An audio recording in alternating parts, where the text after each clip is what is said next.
Hello everyone, Melody here, mama of 4 in our blended family of 6. Welcome to Homeschool Happy Hour, where we talk all things homeschool curriculum, secular homeschooling, all that fun stuff. Today I would like to do a preview of Lightning literature, specifically of Shakespearean tragedies and sonnets. Before I go any further, please take a second to hit that like button, subscribe to our channel, follow along. I am a homeschooling mom in my 9th year of homeschooling. I currently have an 11-year-old, a 13-year-old, a 15-year-old, and an 18-year-old, one in college, one in public school, and the youngest two are homeschooled. This is their, let me think about it, 6th grade and 8th/9th grade year in homeschool.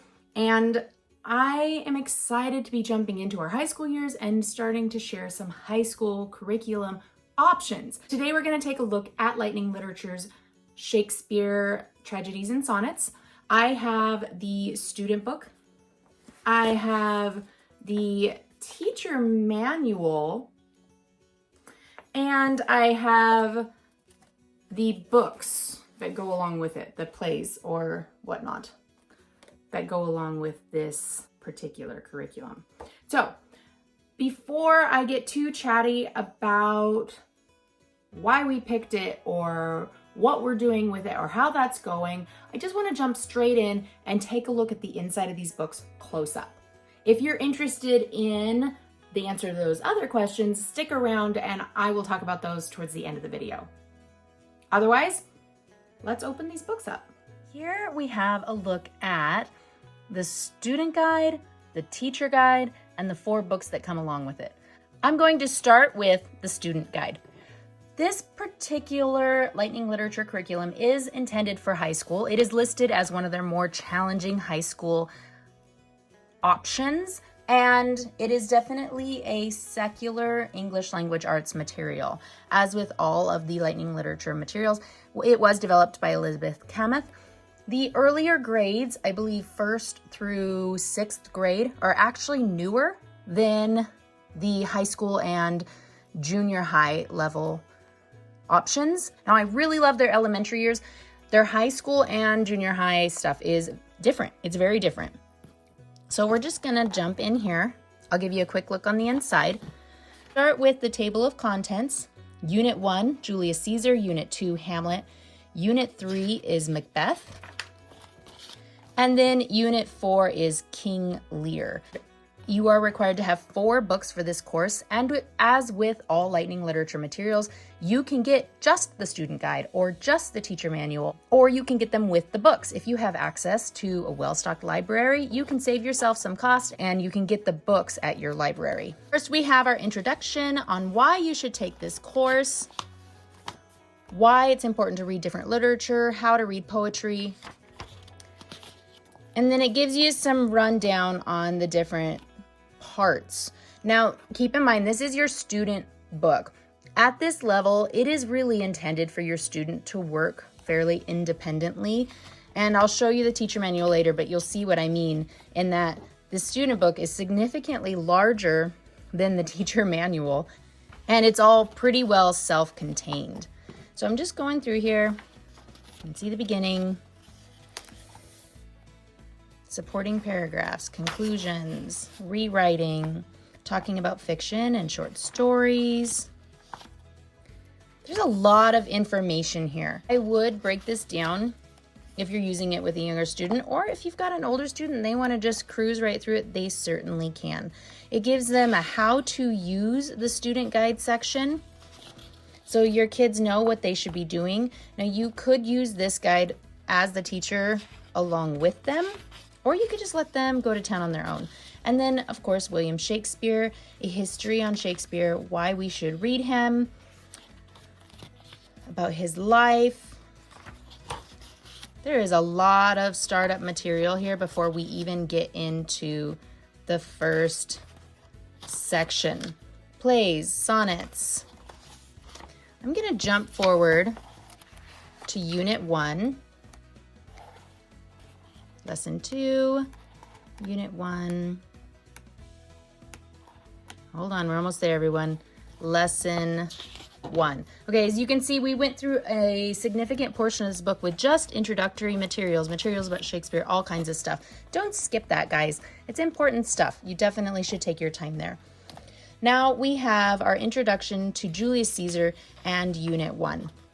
The one thing I don't much care for in the student guide, I could be mistaken, but I don't believe I ever found like a schedule for them to follow within the student guide. But I'll show you in a minute where they have it in the teacher guide, and I copied that out and stuck it in my daughter's binder so she could follow along with that. So then we have some comprehension questions, always, when they're reading through it. The answers to these can be found in the teacher guide. We've got a literary lesson talking about the characters, irony, language, puns, concrete verse versus abstract language. There's a lot to unpack here, guys. I'm not going to go through the entire book. And then it goes to writing exercises. So it has various writing exercises that your child can choose from. And then it jumps into lesson 2. So that's a big lesson. That's an intense lesson, and it's definitely not a one and done, sit down, finish it up lesson. This book is not very thick. You can see that, but there's a lot of material in here. Now you can use this as a semester or as a full year program. My intention, because my child is younger, was to use it for a full year.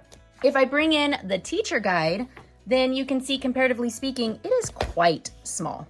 We've got very small. And I'm almost hesitant to call it a teacher guide. I think this was the first time that I've ever been disappointed by Lightning Literature materials, in that, like, come on, guys. It's not even a teacher guide. It's just this little tiny tidbit of stuff. I wanted more. I wanted more information from the teacher guide. But the student guide has so much information, and because it's an advanced high school class, I also understand that it's not necessary to provide me with a huge amount of material if I'm wanting my kid to work more independently. And so, I mean, 6 in one, half a dozen in the other. At least they're trying to be more cost effective so that I'm not paying for a big, huge teacher guide that I don't want to just have to take up space. So let's take a closer look at this. You can see at the very beginning, this course is intended for acquiring college level composition skills.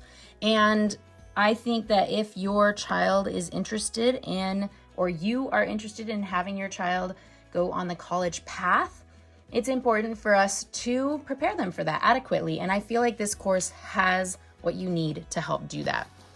It does have an introduction, just like the student guide, telling you about the student guide, what they can be doing. Then we have grading tips. Dun, dun, dun.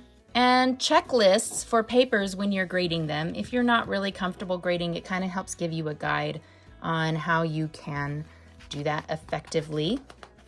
We don't really do grades in our home. We learn for comprehension and understanding. If grades are a thing for you, though, you might appreciate having this. I kind of just skip over this as far as grades, but it does sometimes give us some cues on how to further develop our writing and our papers. And then we have grading templates.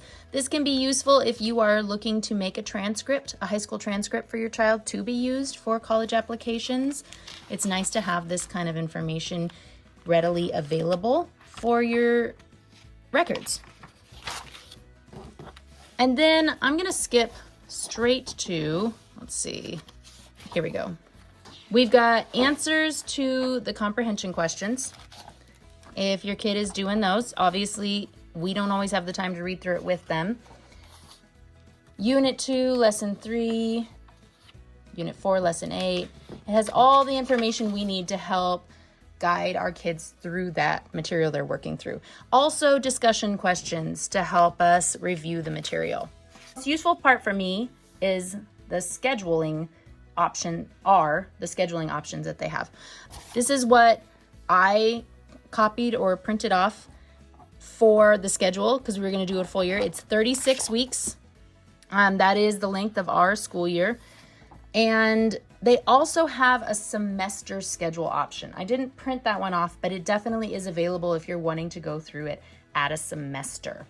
Last but not least, we have the books that go along with this. We've got Julius Caesar, Hamlet, Macbeth, and King Lear. Of course, there's all kinds of film out there that you can watch, and hopefully you live somewhere that you might even have access to go see a live play of one of these. There's a lot to dig into.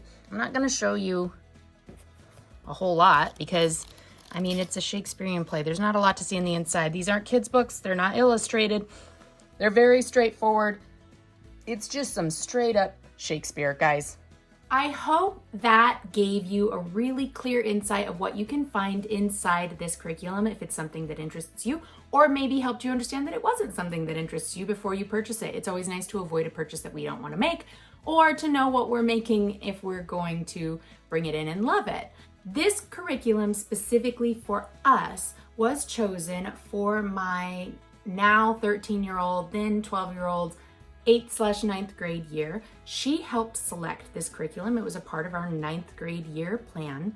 We were not very far into the curriculum. Let's see, which one was she working on? I think, oh yeah, Julius Caesar. You can clearly see because she's got it marked with little tabs for herself and notes as she was going on. She was working her way through Julius Caesar, which is the first book that you work through in this curriculum.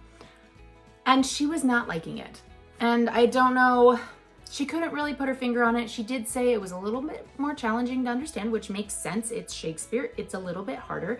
And she had started really having interest in writing and composition of her own. And so she had asked me if we could make an adjustment. Now, I don't always make a change just because the kids don't like something. I think it's important to work through hard things, and there are things that we need to learn that sometimes maybe they're not our favorite things.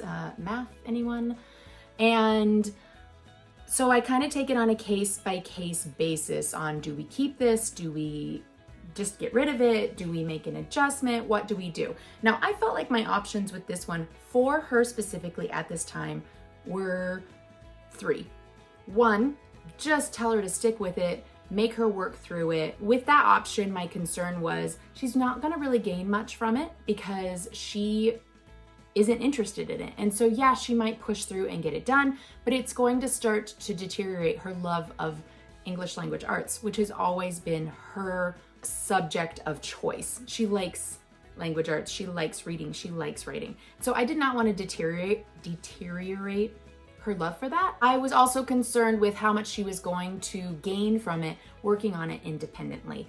Option 2 was, well, maybe we just slow it down and use the full year schedule that was provided here that we looked at earlier, and I could work side by side with her and help her work through it. Now, to be honest, that was actually my favorite option, and that is what I wanted to do because I really feel like there's a lot to be gained from this curriculum. I like this curriculum, and I felt like if I worked through it with her and we slowed it down, then maybe she would not only like it okay, but maybe even learn to enjoy it with a little bit of help so it didn't feel so overwhelming.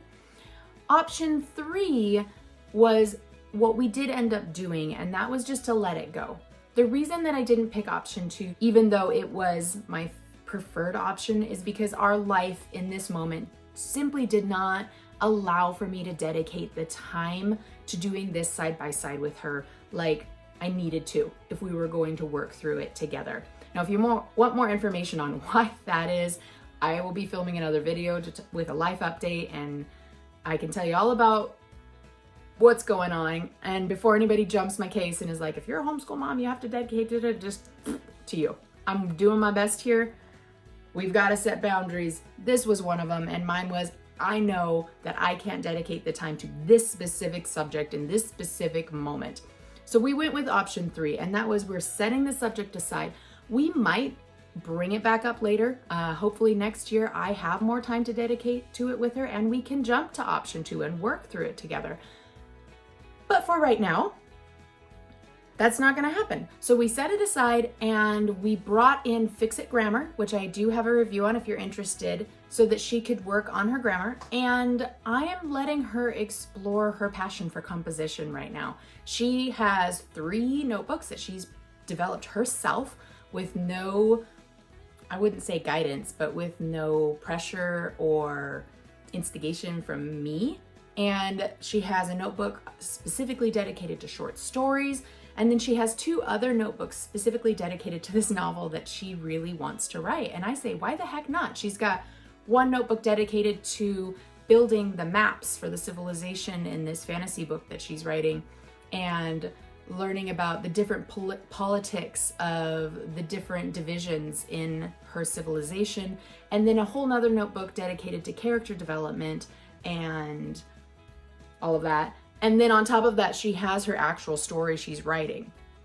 I mean, she just turned 13, like this month. So I think she's doing okay. She's really interested in that. She's loving that. I feel like that's adequate. Simultaneously, she reads constantly. We have all kinds of stuff that we're reading for school that is nonfiction. And then she's got stacks of books that she's reading that are fiction. And so I feel like she's really getting plenty of content from the English language arts area. And so I'm okay. I'm okay with setting this aside for right now. But either way, that's what we are doing or not doing with this curriculum in this moment. I hope that getting a look inside this helped you decide whether or not this is a right curriculum for you so that you can use it or not use it. Like I said in the beginning of the video, if you have not hit that like button, subscribe to our channel, follow along, please help support our channel, and I will be bringing you all kinds of curriculum review content. That's all I have for you today. So I will catch you later.